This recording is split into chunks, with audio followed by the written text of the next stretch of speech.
Welcome to Alaska Weather, a production of Alaska Public Media and the National Weather Service, Alaska Region.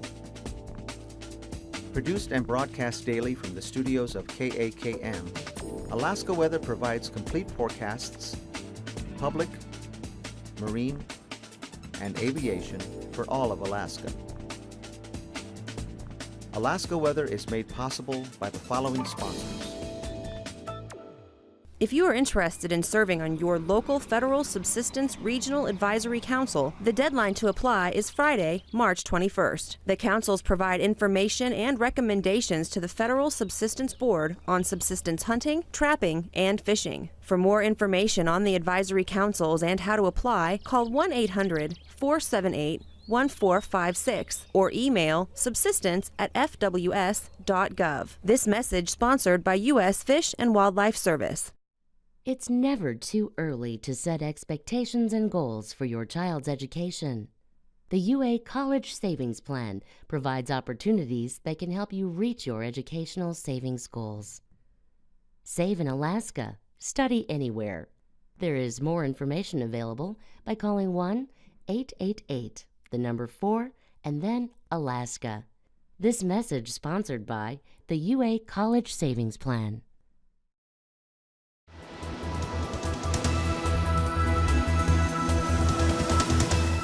The National Weather Service.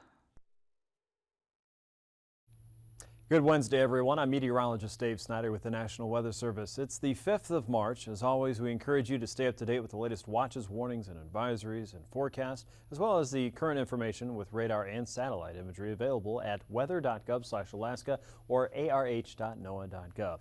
The weather info line is open at 800-472-0391. You can call and get your forecast for your area. And when you do that, write down the numbers that you're using to find the information that you seek. And you can find that a little bit faster the next time if you just punch in those numbers there. U.S. National Weather Service Alaska is on Twitter under NWS Anchorage, NWS Fairbanks, or NWS Juneau, or NWS Alaska. On Facebook under U.S. National Weather Service Alaska, and on YouTube under NWS Anchorage. That's a lot to remember, but a lot of information is there in between the Alaska weather shows. So many ways to get your National Weather Service forecast for your area. As we look at northern Alaska, most of the active or more dangerous weather right now is out across the Brooks Range, the coastal plain, and the Beaufort Seacoast. We'll start with the pink shaded areas. Those are winter weather advisories, mainly for blowing snow over the passes. And with the winds moving across there, not only you're looking at dangerous wind chills, but you're probably looking at reduced visibility at or nearing 1/2 mile if you're traveling on the road system there. And also out toward Kotzebue Sound and the south-facing slopes of the western Brooks Range, including places like Ambler out toward Point Hope, down to Kotzebue, and around Shishmara for the northern parts of the Seward Peninsula and into the Bering Strait. Wind chill advisories and warnings, for that matter, are in effect for Prudhoe Bay and Kaktovik and the Beaufort Seacoast. We're talking about wind chill warnings now, and again, wind chill values that could feel colder than 50 or 55 below. For the western tip of the Seward Peninsula and the Bering Strait coast out toward St. Lawrence Island, also looking at wind chill advisories, again for the danger of that moving air and the temperatures that already exist. So be extra careful if you're out and about, especially around the Brooks Range, the northeastern coastal plain out toward Kotzebue Sound, and again the western and northern parts of the Seward Peninsula. Now, as far as most of the western areas of Alaska go, things are pretty dry right now. We've got a lot of low clouds moving across the Bering Sea, but most of what we're watching is some of the activity across the northern Pacific that's moving its way into the Gulf at this point as far as active weather is concerned in the near future. You can see several broad areas of moisture, some of those associated with blow-off from a tropical cyclone that is just out of view here at this point. We'll be keeping a close watch on that over the coming week to see how that tracks and if that impacts any weather around the southern parts of Alaska in the near term. Looking at the rest of Alaska, you'll notice that low pressure across south central Alaska, if you can detect it here, is pretty minor as far as the greater picture goes, but it sure packed a punch for parts of south central up through the Susitna Valley. The big winners today for snowfall in the southern half of Alaska, stretched anywhere from the Talkeetna Mountains around Wasilla and northwest, all the way north of Talkeetna, where some people reported anywhere from 10 to as much as 14 inches of snow around the Bear Creek cabin. So pretty good dousing of snow there, a dumping of snow up around some of the Talkeetna Mountains, and southward we'll likely continue to see snow showers around Prince William Sound and into the Copper River Basin as we go ahead in the next 24 hours or so. A lot of what's happening now is slowly sliding eastward and has ended around the Anchorage area. For southeast, your dry weather continues. This would be day 11 if my count is correct for Juneau at the International Airport there. Zeros recorded for precipitation now for coming up on 2 weeks. Probably won't make it though. It looks like another batch of moisture is working its way northward. You can get out of the way here and you can see a little bit of white there detected around the Pacific Northwest. This is moving northward, and as it does so, it will start to affect southern parts of southeast, including probably areas out around Craig, Klawock, probably first with opportunity for maybe some snow, perhaps even some heavy snow mixing in with rain there. So some changes coming your way in southern parts of southeast. Keep an eye on that. Low clouds stretched across the coastal plain, as you see there, and out across the west, just intermittent cloud cover. Mostly sunny to partly sunny weather out across coastal areas, becoming partly sunny, even mostly cloudy as you get a little bit further into the interior. But all in all, pretty dry weather across the west, save for a few flurries. Now, the good news is, along the historic Iditarod Trail, there have been a little bit of a light snow from time to time, and considerably better conditions along the trail from McGrath there, with a little more snow on the ground. I believe they had 15 inches of snow on the ground at McGrath as of the last check. Light snow was falling around Cape Newenham, also around the Pribilof Islands as a cold front was dropping southward. Not a very strong cold front, so not a huge difference there in temperatures on either side of that, but at this point it looked like the boundary was still moving toward the Aleutians. High pressure is trying to set up across the Gulf of Alaska. Several waves of low pressure are working from east to west on the north side of that low pressure system, working up the Cook Inlet and into the Talkeetna Mountains. As we look at the coastal plain, areas of fog were reported across some parts around Prudhoe Bay, Dead Horse out toward Kaktovik. And then as we head into tonight, the front continues to drop southward across the Aleutians. Not a whole lot of wind with this. The winds, as you'll see in the marine forecast a little bit later, not terribly strong, only about 15 to 20, 25 knots perhaps. Low pressure begins to fall apart. This circulation is weakening, if not dying out completely as we head through the nighttime hours. And warmer air is just nudging up right on southeast. So it doesn't look like you'll see a very good chance for precipitation, but it does look like you'll start to see some gusty winds, and that's in your forecast for tomorrow. Here's the chance of snow slowly working its way northward as that 992 millibar low moves away from British Columbia and the Pacific Northwest. Areas of blowing snow possible around probably Arctic Village and Fort Yukon. Light amounts of snow on the south side of that, maybe up to an inch in some cases. That will also weaken as we head through the overnight hours. Patchy flurries along the Yukon River. And then out across the Bering Sea, low clouds with a wide area of clearing perhaps around St. Lawrence Island to St. Matthew Island. That should fill in a little bit as we get into Thursday. Patchy areas of flurries along the Yukon Valley. Snow showers slowly tapering off. So this is kind of a slow decrease in that precipitation chance from Fairbanks east, Eagle down to Northway and across the Talkeetna Mountains southward through the Chugach. It looks like Anchorage probably looking at a partly sunny type day tomorrow with high pressure just offshore of Kodiak and south of Prince William Sound.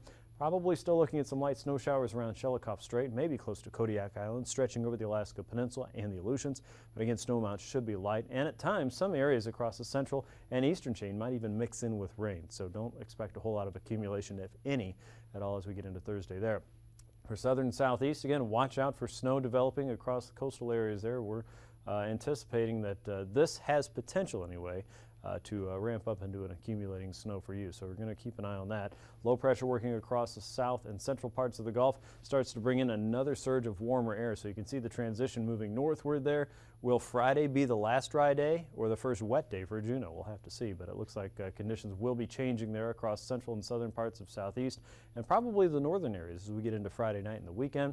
And then a frontal boundary lingering from what we're experiencing today, still draped across Shelikof Strait into Prince William Sound. A lot of dry air on the north side of this now, so it looks like there should be plenty of sunshine across the Chugach and the Talkeetnas, and still looking at some breezy conditions across the southern half of the state or so. Things really pretty quiet, it looks like, around the Yukon Valley, especially around, let's say, Galena and points eastward, and dry weather up around Nome, with temperatures likely hovering in the low to mid-teens. Here's a look at temperatures today, and what did we have in southeast with sunshine? Cold weather, 20s and 30s for the most part. Areas around Petersburg, and Hyder, and Ketchikan, and that anywhere from the upper 20s around Juneau to the mid-30s as you got a little bit further south. Prince William Sound mainly in the mid-30s, above freezing. Wasilla, Anchorage holding in the 20s to mid-30s there. Anchorage was 35 late this afternoon. Homer and Seward also in the mid-30s. Kodiak 36. Talkeetna saw a decent amount of precipitation again, looking at, I think it was about a ½ inch or so as far as liquid equivalent goes. So things got a little bit wet up there in the Susitna Valley. 11 in Fairbanks, 15 in Eagle today. 1 above in Fort Yukon. Arctic Village was 2 below. Anaktuvuk Pass 17 below. The Arctic Coast from 12 to 24 below. It looks like Prudhoe Bay and Deadhorse, one of the colder spots today. Kotzebue at 10, 3 above in Shishmaref, 11 above in Nome, and temperatures in the single digits to mid-teens around the Norton Sound area. Unalakleet was looking at about 16. Grayling was 12. McGrath 14 degrees there. Again, just a little bit of snowfall in the last 24 hours. It looks like Hooper Bay showing temperatures closer to 9 degrees. Ammonok not too far behind. Bethel at 16. Bristol Bay, most areas were in the lower to mid-20s from King Salmon to Dillingham.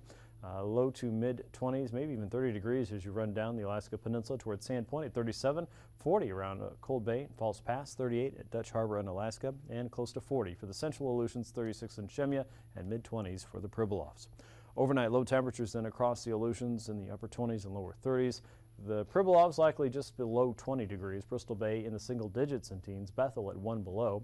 Unalakleet expect temperatures around 7 below. Nome 5 below. Shishmaref closer to 10 below, and same goes for most of the Kotzebue Sound. The Arctic Coast between 20 and 30 below in most areas.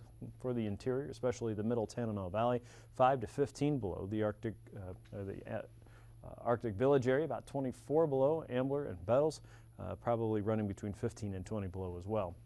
And remember that the overnight low temperatures there will be compounded by some areas of faster moving wind for the central and eastern Beaufort Seacoast and parts of the western Seward Peninsula, where wind chill advisories and warnings are in effect. For southeast, single digits and teens in fact tonight. For Sitka, the coastal areas there a little bit closer to the Gulf Coast will be in the lower 20s. Prince William Sound low to mid 20s there with highs tomorrow nearing 30 degrees. Kodiak 36, closer to 40 for most of the Alaska Peninsula and the chain. 22 in St. Paul, 15 in Nunivak Island, 9 in Nome tomorrow. Kotzebue Sound closer to 0, the Arctic Coast from 5 to 20 below. Looks like Fort Yukon at 3 below, 12 in Fairbanks, and then temperatures close to but below freezing for a large part of south central and southeast, still in the upper 20s to mid 30s with the warmest weather near the coast. Flying weather then, MVFR conditions for a large part of the Yukon Valley and then southward into south central Prince William Sound and the Kenai Peninsula with IFR conditions there around Shelikof Strait and north toward Chignik, and then also southward toward the Alaska Peninsula and the eastern parts of the chain with a few areas seeing IFR conditions toward Attu and Shemya by the end of the day.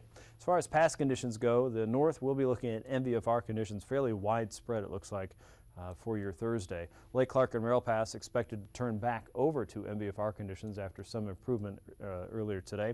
Rainy Pass likely back at VFR, so a pretty good stretch if you have to punch through that way. Windy Pass likely MVFR through a large part of the day, and some of the northern parts also looking at IFR conditions during the morning hours with some improvement noted probably by the afternoon. Antasta Pass looks to be marginal through a good part of your Thursday, and we would expect that Tanita Pass also holds at MVFR through most of your Thursday, with Portage Pass lingering at IFR through at least midday and then transitioning to some improvement, maybe MVFR by late in the day. The west should be VFR. Chilkoot and White Pass expected to be MVFR for most of your Thursday. Freezing levels, as you would expect, with a cold front dropping southward, is going to linger fairly close to the chain and the Alaska Peninsula, hovering right through Prince William Sound and generally offshore of southeast, with any of that warmer air that's working northward still well south of Haida Gwaii.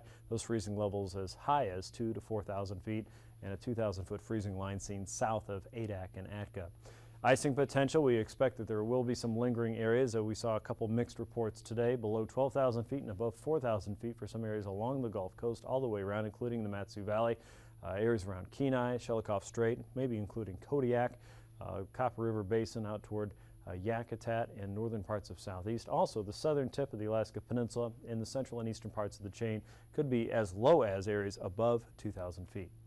The jet stream shows a broad trough that's moving across the Bering Sea and southward into the North Pacific, but we have kind of an onshore flow coming in from the south and east, wrapping around a weaker area of high pressure here that we saw also reflected at the surface. More of a west-easterly flow coming across some of the higher terrain. But the coldest air moving onshore right now is directing some of those surface winds to be relatively strong. Those wind speeds aloft from 50 to 70 knots, and that's channeling the coldest air again, once probably moving away from Alaska at this point. We notice a pretty decent ridge there also across areas in the western Bering and eastern parts of Russia, allowing that northerly flow to remain intact for right now. At 9,000 feet, you can see that trough stretched all the way into the northern Gulf, so this is kind of an odd pattern. A northeasterly flow crossing through the Bering Strait between 20 to 45 knots, northerlies coming across the Aleutians, and more of an east to westerly flow north of the Alaska Range, and onshore flow from the south and southwest moving into the Dixon Entrance area, though, as that surface storm starts to work its way northward.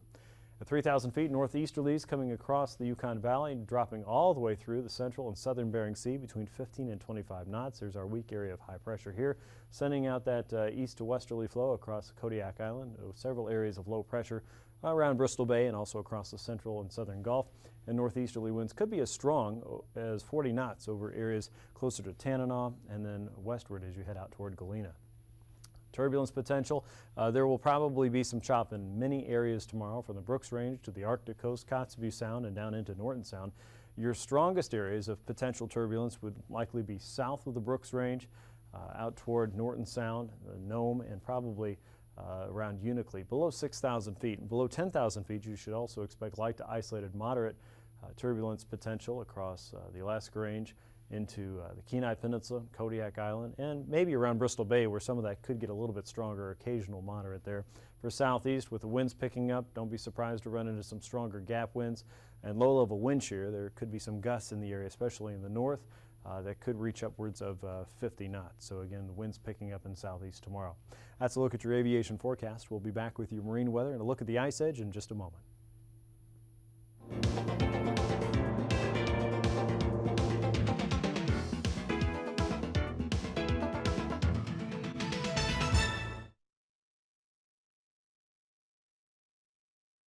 But right here, first of all, we have some CB and we have some BKN. You can see the real weather out there. All right, let's take a look at this other weather report. This is a special weather report issued for Cheyenne, Wyoming at 23rd day of the month at 18:15 Zulu. Now notice most weather reports are issued before the hour. This one's after the hour, and that's because it's a special weather report. There's some kind of change in the weather. The wind is from 290 degrees at 8 knots, and then we have 1 statute mile visibility, and the runway 9 visual range, RVR, is 6,000 feet plus 6,000 feet. That P tells you more than 6,000 feet. And we have dash TSRASN. Be careful. That dash describes the precipitation, not the thunderstorm. This is a thunderstorm with light rain and snow. There is no such thing as a light thunderstorm. All right, let's take a look at what else we have here. We have broken clouds at 700 feet. That's the ceiling because it's the lowest layer of broken or overcast clouds. We have an overcast at 2,500 feet, and those overcast clouds are cumulonimbus clouds. And we have a temperature of 2 degrees Celsius. That's plus 2 degrees Celsius, but a dew point of minus 2 degrees Celsius. The altimeter setting in inches of mercury, the A tells us that's in inches of mercury, is 29.95. And the remarks say occasional lightning in the cloud and from cloud to ground. And the thunderstorm began at 14 minutes past the hour. And the thunderstorm is west moving east. Now notice there is no tense, no dew point and temperature given to us in tenths here because it's a special report. Also no sea level pressure given to us back here. Those are not given to us in a special report. And finally we have the equal sign, and that tells us that's the end of this report. What we look at to get the forecast weather at specific locations is the Terminal Aerodrome Forecast, or the TAFs. The TAFs use the same weather coding as the METAR that we've already become comfortable with, and in general they're pretty easy to read. So let's take a look at it. When you take a look at a TAF, there's only 2 possible report headers that you might see. First of all, TAF for Terminal Aerodrome Forecast when you have a routine forecast. But occasionally you'll get an amended forecast, and in that case you'll see TAF AMD for amended, and you'll also see a non-standard issue time and a non-standard less than 24-hour valid time. We're going to talk about those more in just a minute. Now, just like with the METARs, the TAFs begin with a series of W's: where, when, and the wind. Who is left out of the TAFs, though, because there's not yet any such thing as an automated forecast. The first W is the where. The station identifiers used are the same 4-letter ICAO codes that were used in the METARs. So DCA for Washington National becomes KDCA in the ICAO code. The next thing we've got up here, the second W, or when, is really two parts because we have a when issued and we also have a when valid for use. The issuance times for the TAFs are always in UTC, and they've got the letter Z appended at the end just to remind us of that. Now, the TAFs are all issued 4 times daily, and they're issued for 24-hour periods that begin at 00 Zulu, 0600 Zulu, 1200 Zulu, and 1800 Zulu. The National Weather Service requires that forecasters file their forecast for transmission no earlier than 30 minutes and no later than 20 minutes before the beginning of the forecast valid period. So we'll know exactly now when forecasts will be issued without any mental calculations. Because when Mickey's little hand is on the 6 or 12 of your watch, when set to UTC, that means that a new forecast is coming out. So let's take a look at that issue time in our TAF. The issuance field has a 2-digit date and then a 4-digit time followed by the letter Z. So this TAF was issued on the 19th day of the month at 1730 Z. Now the second part, the second half of the W for when, is the valid period for the forecast. This is also 6 digits, but does not have the letter Z attached. So the time, date and time with the Z on it is the issue time. The valid time does not have the Z. What we've got here is a valid period from on the 19th day of the month, 1800 Zulu, to 1800 Zulu on the next day of the month, the 20th day of the month. Forecasts are normally valid for a 24-hour period like this one is, but can be valid for a shorter time. For instance, they would be valid for a shorter time if you had an amended forecast. We'll amend that more tomorrow. Here's a look at your sea ice edge now. No major changes over what we were talking about earlier this week and late last week. The offshore flow is limiting the southward progress of any new ice there heading towards St. Paul or St. George for that matter. You can still see shorefast ice into Bristol Bay around Nunivak Island and certainly northward.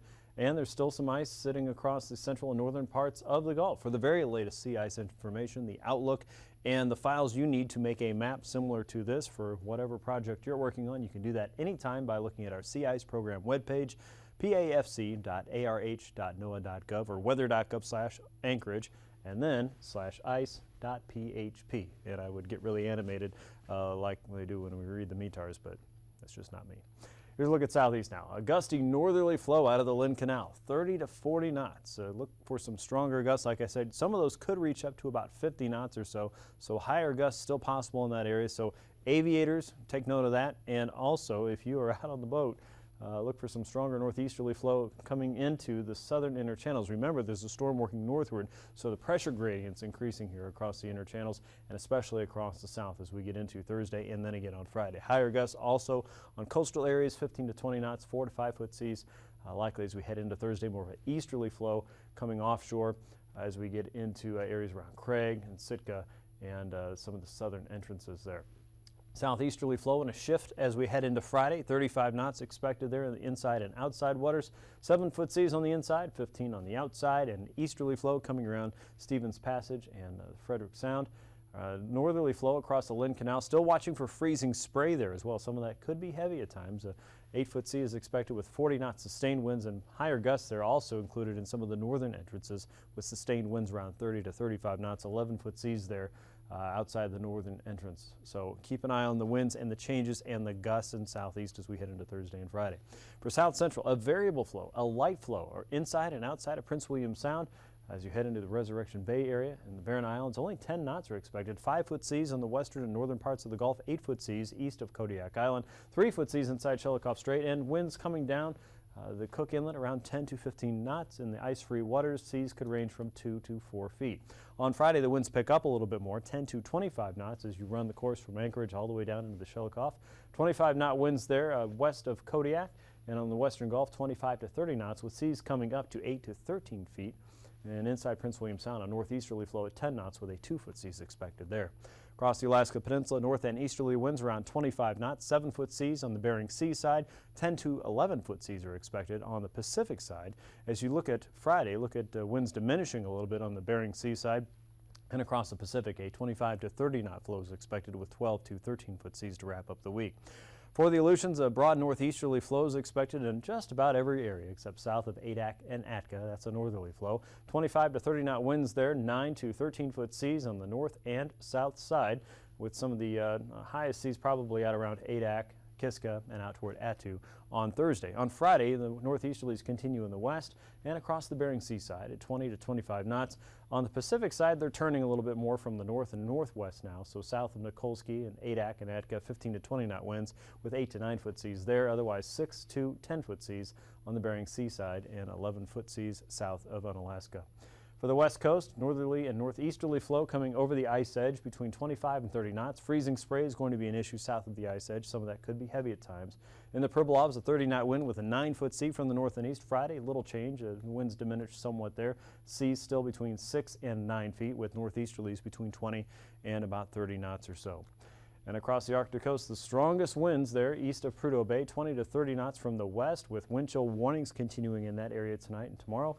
Northwesterlies light coming into Point Lay and the Chukchi Seacoast. Northerlies inside Kotzebue Sound at 25 knots. By Friday, the northerlies continue running down the Chukchi Seacoast around 10 to 25 knots. Winds diminish for some areas around Prudhoe Bay and Dead Horse and Barrow. But once you get to the eastern Beaufort Seacoast, the winds are still going strong from the west at 30 knots. So the wind chill advisory at least will likely stay up. Brisk wind advisory there with high pressure trying to work its way into the coastal plain tonight at 1,033 millibars. Weak area of low pressure weakening more tonight. Areas of light snow to continue though up through the eastern parts of the Yukon Valley and the interior. Fairbanks and company could see about an inch or so. Developing storms south of southeast moving northward tonight as a frontal boundary stalls across the south and western parts of our state. Look for scattered snow showers in south central and a developing storm again in southeast by the end of the week. Have a good night. These forecasts are to be used for planning purposes only. Call 1-800-WX-BRIEF for a formal pre-flight briefing. Always file a flight plan before you go flying. The U.S. Coast Guard Auxiliary urges you to leave a float plan with a friend or the harbor master before you go boating. Alaska Weather is made possible by the following sponsors.